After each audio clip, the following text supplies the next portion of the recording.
भाई और बहनों, श्रोतागण, दर्शकगण, मातृशक्ति को नमन। चैनल 24+ न्यूज के पुनरुत्थान कार्यक्रम में आप सभी का हार्दिक स्वागत है, अभिनंदन है, सत्कार है। पुनरुत्थान एक ऐसा कार्यक्रम है जो हमें प्रतिदिन नए नए विषयों की जानकारी देता है, और वो विषय भी कैसे विषय जिससे हमारी जो भावी पीढ़ी है, बच्चे हैं, युवा हैं, उसमें संस्कारों का बीज वपन करता है और हमारी खोई हुई जो भारतीय संस्कृति है उसके मूल्यों के बारे में बताता है कि हमारी संस्कृति कैसी है। हमारी दो तरह की संस्कृति है, एक वेस्टर्न सिविलाइजेशन और ईस्टर्न सिविलाइजेशन। हमारी जो सिविलाइजेशन ईस्टर्न सिविलाइजेशन कहलाती है, प्राच्य सभ्यता कहलाती है, एक पाश्चात्य सभ्यता कहलाती है। हम किसी सभ्यता की कोई निंदा या कटु बात नहीं कहते हैं, हम तो हमारी सभ्यता की जो मेरिट्स है उसके बारे में पुनरुत्थान कार्यक्रम बताते हैं और प्रतिदिन नए नए विषय। तो आज हम एक ऐसे विषय को लेकर के आपके सामने उपस्थित हो रहे हैं जो कि मानव बनने का सूत्र देगा, मानव बनने के टिप्स देगा। वो हमारा आज का विषय है, बौद्ध एवं जैन दर्शन में मानवतावाद। भाई और बहनों, दर्शकगण, श्रोतागण, दो शब्द हमारे सामने है, दो दर्शन हमारे सामने है। एक तो बौद्ध दर्शन और एक दूसरा जैन दर्शन। ये दोनों दर्शन समकालीन हैं।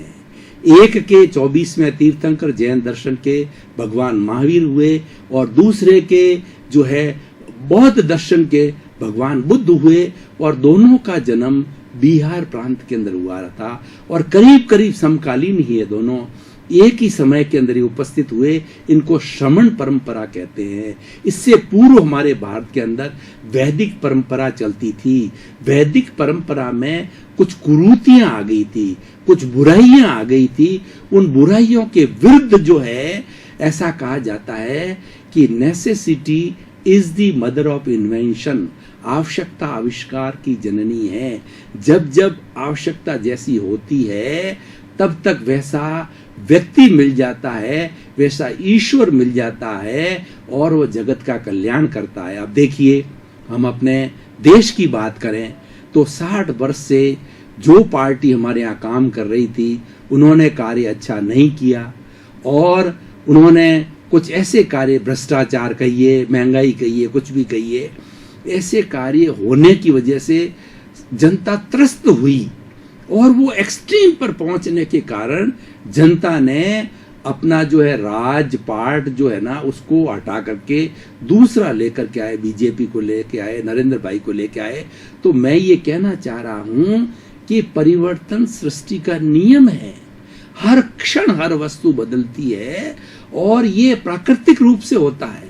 ये कोई कर्ता नहीं है, ये सृष्टि का नियम है और उसके अनुसार ये सृष्टि चलती है। तो हम बात कर रहे थे जैन दर्शन की। जैन दर्शन के अपने अपने सिद्धांत है। बौद्ध दर्शन की बात हम कहें तो बौद्ध दर्शन के संस्थापक जो है भगवान बुद्ध थे, जिनको गौतम बुद्ध कहा जाता है। और जो बुराइयां वैदिक संस्कृति में क्या क्या आई, सबसे बड़ी बात आई कि बलि प्रथा। वैदिक संस्कृति में यह उस वक्त में यह माना जा रहा था जब इसका पुनर्जागरण हुआ, जब ये दोनों धर्म पैदा हुए, श्रमण संस्कृति आई, तो पशुओं की बलि दी जाती थी। जो दुर्गा को जो है देवी को जो प्रसन्न करने के लिए जो है आज भी दशहरे के दिन कई जगह होता है, पशु की बलि दी जाती है। तो ये दोनों महापुरुष उन्होंने कहा कि इस पशु के अंदर वैसा ही जीव है, वैसी ही आत्मा है, वैसा ही प्राण है जैसा हमारे में है। हम उसको प्राण दे नहीं सकते तो उसका प्राण हनन करने का हमको क्या अधिकार है। तो बलि प्रथा के विरुद्ध इन्होंने आवाज उठाई। और एक जाति प्रथा कि जैसे हमारे जो है इस वैदिक संस्कृति के अंदर 4 वर्ण बताए गए हैं, ब्राह्मण, क्षत्रिय, वैश्य और शूद्र। ब्राह्मण है वह ज्ञान देता है, ज्ञान का अर्जन करता है और ज्ञान को बांटता है, लेकिन इसको जाति से जोड़ दिया गया। वो उस वक्त के अंदर वर्ण व्यवस्था बनी हुई थी, गुणों के आधार पे वर्गीकरण किया गया था। लेकिन इसको जाति से ब्राह्मण कुल के अंदर कुकर्म करने वाला वो भी पूजनीय है। तो इसीलिए बताया गया है मनुष्य कर्म से महान होता है। इन दोनों धर्मों ने बताया मनुष्य जन्म से महान नहीं होता है, जाति से महान नहीं होता है कि ब्राह्मण कुल के अंदर जन्म ले लिया उसके बाद के अंदर वह शराब पिए, वेश्यावृत्ति करे, जुआ खेले, वो अच्छा गिना जाएगा। नहीं, मनुष्य जन्म से महान नहीं होता है, मनुष्य कर्म से महान होता है, जाति से महान नहीं होता है। कर्म प्रधानता दी गई है। और तीसरी बात हुई कि वहां पर वैदिक संस्कृति के अंदर स्त्री को बहुत ही हीन दृष्टि से देखा जाने लगा। उसको, स्त्री को स्वतंत्रता नहीं थी, धर्म करने की स्वतंत्रता नहीं थी, पूजा पाठ की स्वतंत्रता नहीं थी, और अच्छे अच्छे कार्य करने की स्वतंत्रता नहीं थी। उनको इंफीरियर समझा लाने लगा। तो इन्होंने दोनों ही बौद्ध और जैन धर्म के महापुरुषों ने, संस्थापकों ने जो है इसके विरुद्ध आवाज उठाई कि हमारी जो मातृशक्ति है उसको भी धर्म करने का पूर्ण अधिकार है और वह मनुष्य के बराबर है। यानी मनुष्य के बराबर का दर्जा उन्होंने दिया गया। और सबसे बड़ी बात जो मैं बात कहने वाला हूं दोनों के अंदर मानवतावाद की, उसका आधार करुणा। जैन धर्म और बौद्ध धर्म करुणा पर आधारित है और करुणा से इसका जन्म हुआ था। इसके रग रग के अंदर करुणा है। करुणा भाई और बहनों, दर्शकगण, श्रोतागण, एक ऐसा गुण है कि किसी व्यक्ति के अंदर ये गुण आ जाता है, उसके ब्लड सर्कुलेशन के अंदर करुणा आ जाती है, तो वह व्यक्ति किसी के प्रति अन्याय नहीं करेगा, वह व्यक्ति किसी को इंफीरियर नहीं समझेगा, वह व्यक्ति कभी अहंकार नहीं करेगा, वह व्यक्ति कभी माया लोभ नहीं करेगा, क्योंकि सबको वो आत्मवत समझता है। और करुणा के अंदर व्यक्ति ये समझने लगता है कि जैसी मेरी आत्मा है, आत्म तुला के सिद्धांत पर आ जाता है, वैसी आत्मा दूसरों की आत्मा है। तो भगवान, जो ये दोनों क्षत्रिय थे, दोनों राजकुमार थे, लेकिन बहुत ही जो अपने किशोर अवस्था के अंदर जो है इन्होंने दोनों ने, मैं उनकी पूरी हिस्ट्री में नहीं जाना चाहता हूं, संक्षेप में, क्यों मुझे जो बात करनी है दोनों के मानवतावाद पर बात अधिक करनी है समय के अनुकूलता के अनुसार।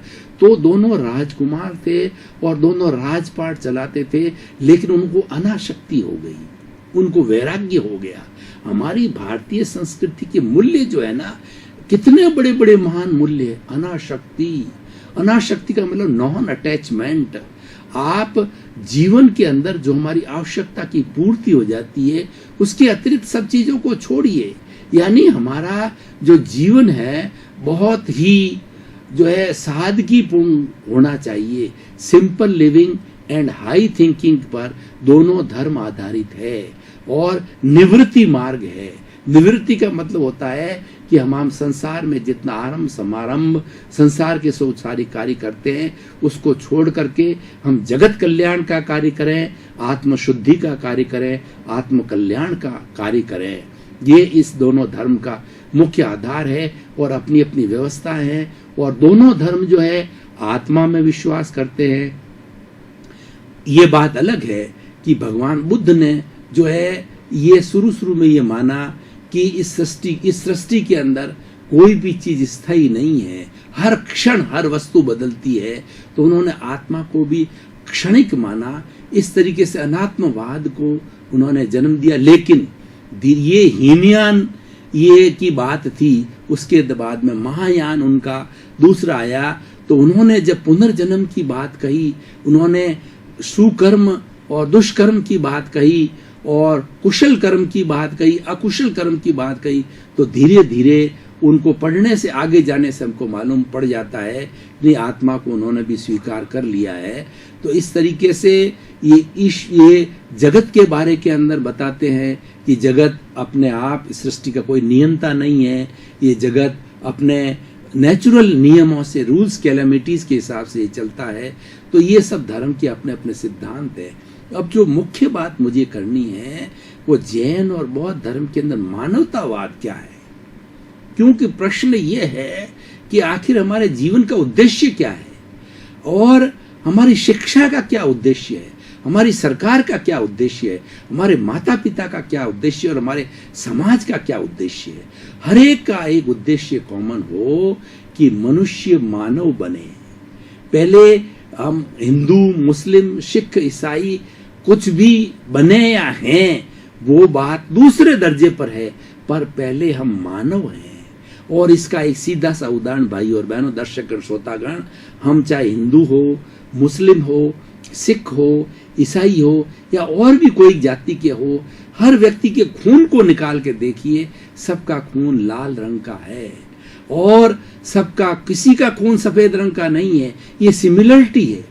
ये सिमिलरिटी क्या बताती है? हम इंसान पहले हैं, और जहां पर व्यक्ति इंसान की बात करता है उसका गुण इंसानियत होना चाहिए। हिंदू होना, मुस्लिम होना, जैन होना, सिख होना, ईसाई होना, ये तो व्यवस्थाएं अपनी अपनी, लेकिन इंसानियत एक कॉमन है, वो हर धर्म में होनी चाहिए। धर्म नहीं, हर व्यक्ति में होनी चाहिए। उसी की हम आज बात करते हैं, मानवतावाद। मानवतावाद को दूसरे शब्दों में हम कह सकते हैं इंसानियत। अब देखिए कि इंसानियत क्या होती है। इंसानियत वह गुण है जो कि जिस सृष्टि में वो रह रहा है उसमें किसी भी प्राणी को उस व्यक्ति के द्वारा किसी प्रकार का कष्ट न हो, ये उसकी इंसानियत कहलाती है। मन से, वचन से, काया से, करने से, करवाने से, अनुमोदने से किसी भी मनुष्य को जो है कष्ट न हो, ये मानवतावाद है, ये इंसानियत है।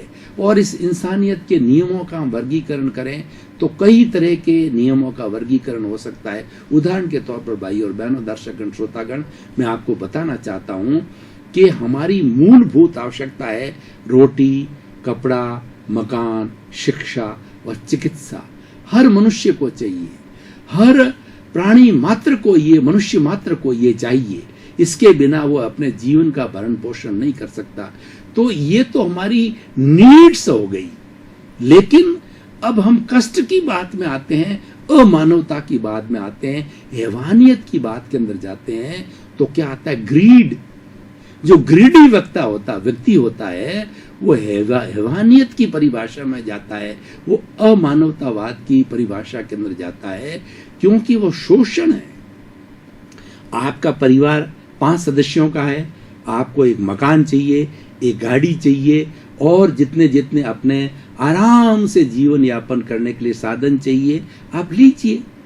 इसकी ईश्वर ने छूट दी है, इसकी समाज ने छूट दी है, और वो जरूरी भी है, क्योंकि हमारा शरीर है, हमारे बाल बच्चे हैं, हमारे माता पिता है, और दूसरा हमारे संबंधी हैं।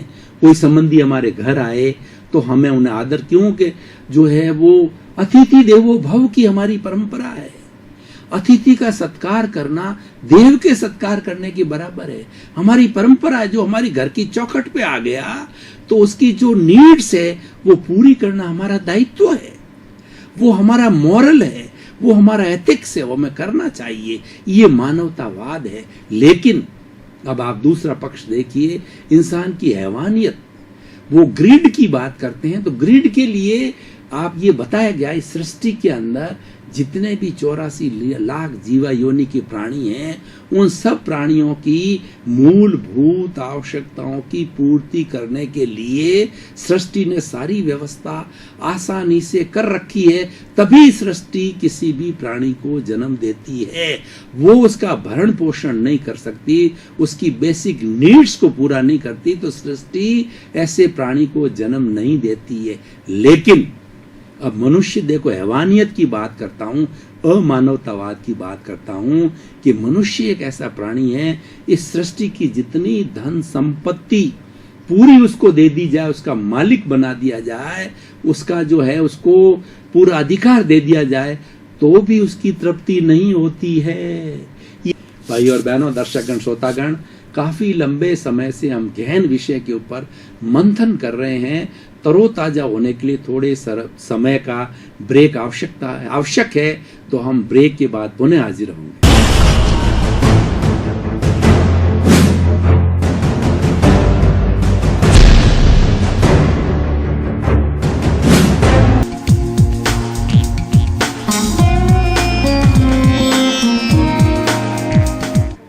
दर्शकगण, श्रोतागण, भाई और बहनों, थोड़े समय के लिए ब्रेक लेकर के अपने आप को तरोताजा महसूस कर रहे हैं और पुनः गहन चिंतन के अंदर फिर हम प्रयाण कर रहे हैं। ये ग्रीड कहलाती है।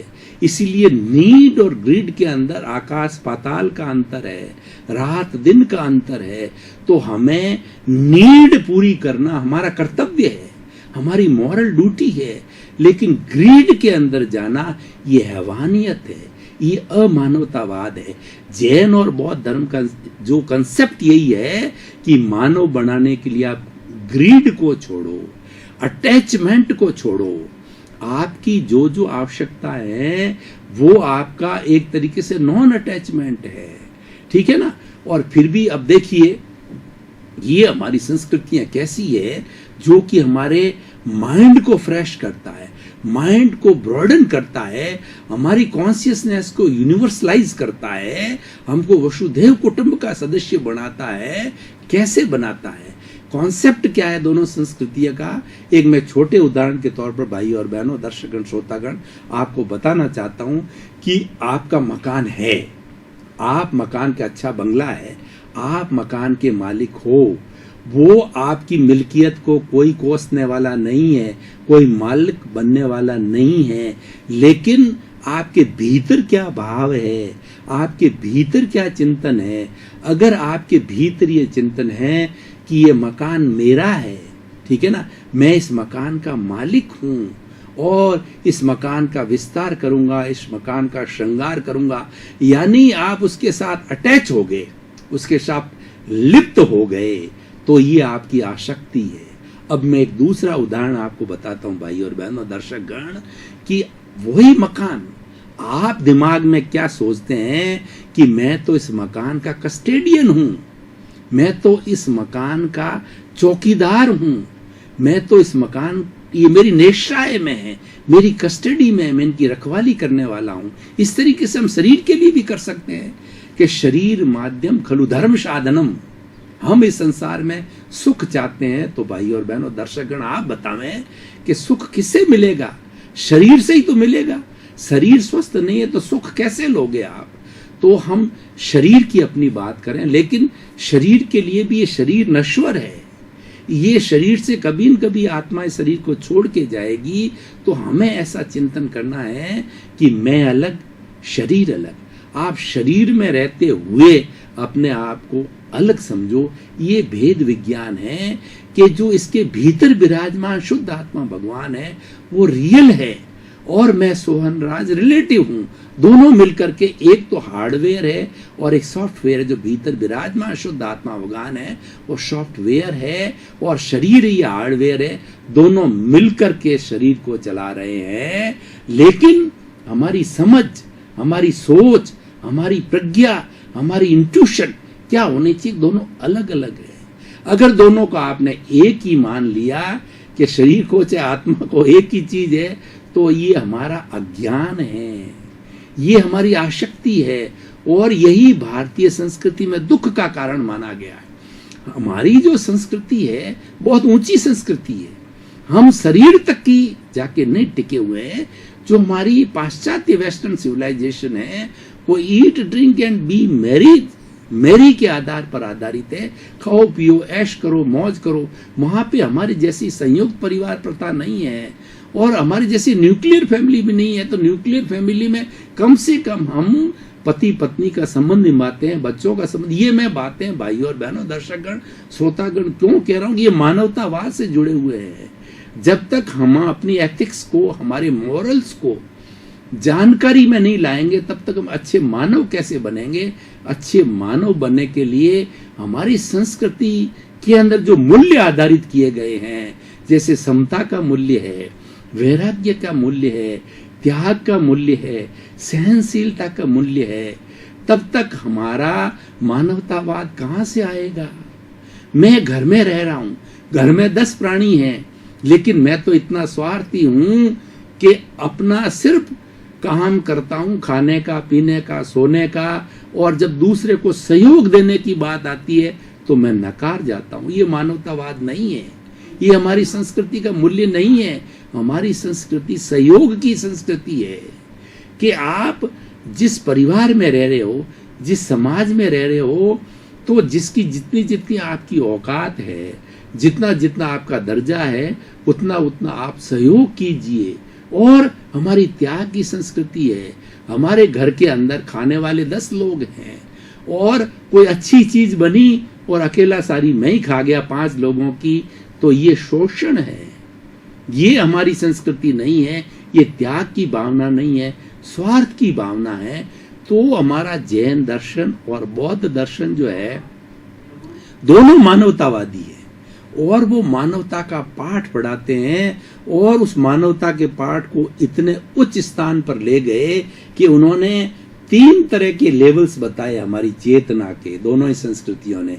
चेतना का पहला लेवल क्या है? हमारी स्वार्थ की चेतना। स्वार्थ भी जरूरी है क्योंकि स्वार्थ के बिना ये सृष्टि नहीं चल सकती। माता पिता परिवार बच्चे अगर स्वार्थ की बात नहीं करोगे तो कौन कमाएगा? पैसे कहाँ से आएंगे? भरण पोषण कहाँ से आएगा? व्यवस्था कैसे चलेगी? और जब व्यवस्था नहीं होगा तो तानाशाही हो जाएगी और रोज कलह होगी घर के अंदर। घर के अंदर पुरुष और स्त्री का जो दर्जा क्या माना गया है कि पुरुष जो है भरण पोषण के लिए कमाई की व्यवस्था करे और स्त्री जो है अपना गृह कार्य की, बच्चों के संस्कार देने की। लेकिन दर्जा दोनों को बराबर है, दोनों 50-50 है। दोनों ही इस गृहस्थी, हमारी भारतीय संस्कृति के अंदर इस गृहस्थी की गाड़ी के दोनों पहिए माने गए हैं और दोनों का बराबर संतुलन माना गया है। अगर किसी गाड़ी के अंदर दोनों पहिए के अंदर किसी में गड़बड़ है तो गाड़ी लड़खड़ाती चलेगी। हो सकता है कि हमारी बाइक पंचर भी हो जाए और रुक भी जाए। तो ये गृहस्थी की रूपी गाड़ी के पहिए दोनों बराबर 50-50% का उनको दर्जा है, दोनों समान अधिकार है।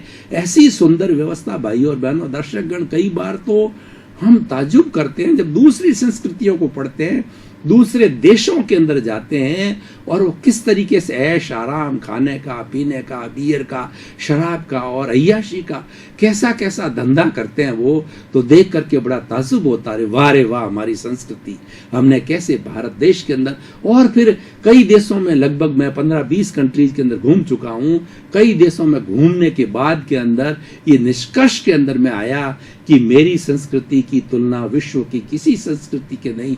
मैं धन्य हुआ कि भारत की धरती में जन्म लिया और ऐसे मूल्यों के बीच के अंदर जन्म लिया और मूल्य आज भी जीवित है। भाई और बहनों, दर्शकगण, श्रोतागण, मैं ये बताना चाहता हूं कि हमारे आज भी इस कलयुग के समय में भी इतना बड़े अपराध होने के बाद भी हमारी संस्कृति को जिंदा रखने के लिए महापुरुष ढोंगी बाबाओं को छोड़ दीजिए, आज भी बड़े बड़े आचार्य ऐसे मौजूद हैं जो कि चरित्रवान हैं। चरित्र के लिए कहा गया है कि if wealth is lost, nothing is lost. If health is lost, something is lost. If character is lost, everything is lost. हमारा जो संस्कृति है, हमारा जो सिस्टम है, वो चरित्र प्रधान है। चरित्र को सबसे ऊंचा स्थान दिया गया है और चरित्रहीन व्यक्ति है वो बड़ा जीरो है, उसकी कोई वैल्यू नहीं है।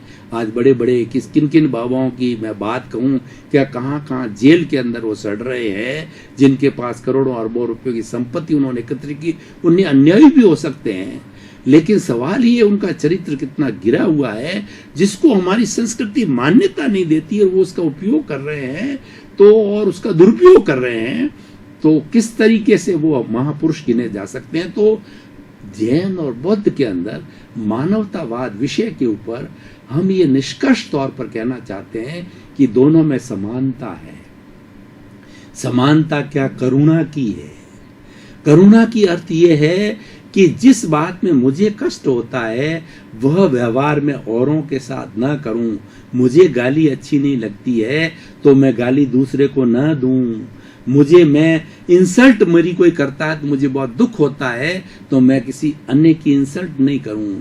मेरा कोई चोरी करके माल ले जाता है और मेरा अपहरण कर लेता है या मेरे से फिरौती मांगता है तो वैसा कार्य मैं नहीं करूं।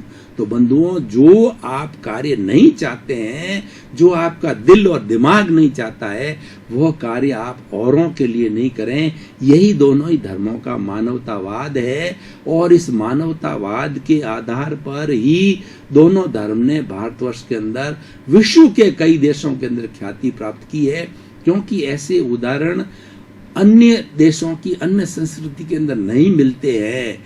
और मानवतावाद हमारा ये कहलाता है भाईचारा, हमारा वसुधैव कुटुंबकम, ये हमारी त्याग की वृत्ति, सदाचार की वृत्ति, ये सब मानवतावाद से जुड़ी हुई है। एक व्यक्ति अगर मानव बन जाता है तो वो सच्चा इंसान बनने से सारे गुण उसके तरफ आ जाते हैं। ऐसा कहा जाता है कि व्यक्ति जैसी विचारधारा का होता है वैसा व्यक्ति उसको मिल जाता है। अगर आप शराबी हैं तो आपको ढूंढने की जरूरत नहीं है, शराबियों का समूह धीरे धीरे आपके पास आ जाएगा, या आप शराबियों के समूह में चले जाएंगे। आप ईश्वर के यहाँ इतना बड़ा न्याय है कि आपके दिमाग में सत्संग है, आप अच्छे इंसान हो तो ईश्वर आपको अच्छे इंसान से पग पग पर खड़ा है, वो मिलान करा देगा। क्योंकि प्रकृति का नियम है कि ये जो चुंबक होती है वह चुंबक में आकर्षण होता है, वह चुंबक लोहे को खींच लेती है अपनी ओर। ये आकर्षण की शक्ति भी हमारे भाव पक्ष में है। दोनों संस्कृतियों के अंदर द्रव्य पक्ष और भाव पक्ष के ऊपर बहुत बड़ा जोर दिया गया है। दोनों संस्कृतियां नहीं, हमारी भारतीय संस्कृति में द्रव्य और भाव की बहुत बड़ी विवेचना होती है। द्रव्य का मतलब होता है कि जो हमारे बाहर जगत के अंदर दिखाई देता है, जितनी हम क्रियाएं करते हैं वो हमारा द्रव्य पक्ष है। चाहे हम पूजा कर रहे हैं, माता पिता की सेवा कर रहे हैं, भोजन कर रहे हैं, व्यापार चला रहे हैं, कोई भी कार्य कर रहे हैं, ये हमारा द्रव्य पक्ष है। और भाव पक्ष क्या है कि हम भीतर क्या चिंतन कर रहे हैं। क्योंकि हमारी संस्कृति ये मानती है कि भीतर का जगत है वो सूक्ष्म जगत है, और सूक्ष्म जगत के नियम अलग है, यानी हमारे भाव पक्ष के नियम अलग हैं और हमारा द्रव्य पक्ष जो बाहर का पक्ष है, और दोनों का संतुलन जरूरी है। हमारी संस्कृति संतुलन पर टिकी हुई है और इसी कारण से यह ठोस संस्कृति है। हमारे इस दुनिया के अंदर कितने भूचाल आए, दुनिया के अंदर कितनी आर्थिक मंदी आवे, दुनिया में कितने भी अपराध बढ़े, लेकिन भारत फिर भी अपने आप अपने मूल्यों के कारण संतुलन कर लेता है। हमें कुछ न कुछ ऐसी शिक्षा, ऐसा कोई महापुरुष समय पर जो है पैदा हो जाता है शिक्षा देने वाला, कि संतुलन को बिठा लेता है। तो ये हमारी सहज यहाँ की हमारी अवधारणा काम करती। तो भाव पक्ष जो है वो बहुत जरूरी है। दर्शकगण, श्रोतागण, भाई और बहनों, मातृशक्ति आपका बहुत बहुत धन्यवाद, आपको साधुवाद, आपके प्रति कृतज्ञता। हमको कितनी खुशी हो रही है कि आप प्रतिदिन बहुत गहराई से, बहुत एकाग्रता के साथ के अंदर कुछ पाने की दृष्टि से, कुछ भाव पक्ष को सुधारने की दृष्टि से पुनरुत्थान के जो नए नए विषयों के ऊपर जो आप सुनते हैं, और हम कृतज्ञ हैं चैनल 24+ न्यूज के कि पुनरुत्थान कार्यक्रम में प्रतिदिन वो नए नए विषय देते हैं, और विषय भी ऐसे होते हैं वो सर्वग्राह्य होते हैं, सबके लिए आवश्यक होते हैं। जगत का कल्याण हो, सर्वे भवन्तु सुखिनः, सर्वे भवन्तु निरामया, सृष्टि के सभी सुखी रहें, आनंद से रहें, आपका जीवन आनंदमय हो, मंगलमय हो, धर्ममय हो, सुखमय हो। आपके प्रति मंगल भावना, शुभकामनाएं। आयोजक हैं